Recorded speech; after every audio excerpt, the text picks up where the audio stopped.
Have you ever submitted a research paper only to realize that your colorful Excel chart become impossible to understand when printed in black and white?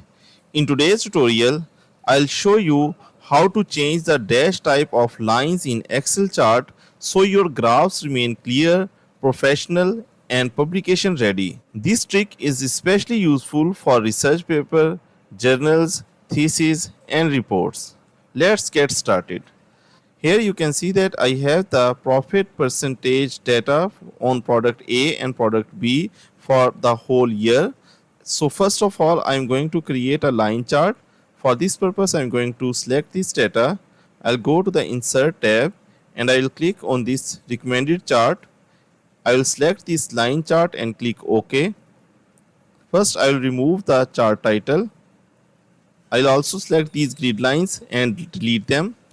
Here in this graph, you can see that the two products are distinguished by color on the line graph. But think about if this type of chart will publish in black and white, then we cannot distinguish between the product A and product B easily. For that type of publication, we need to change the dash type. I'm going to select the line by double clicking it.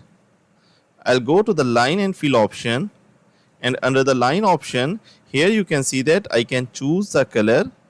I'll choose the black color, and if I scroll down, here you can see that I have the dash type option.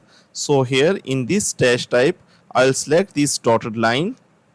Now I will select the second line, that is for the product B, and in the same way, first I will change the color to black, and then I'm going to change the dash type. Now you can see that the two lines are different from each other. We do not need any color coding to distinguish between them. I'll put the legend on the top. And that's it. I hope this quick Excel tip helps you create more professional publication quality chart.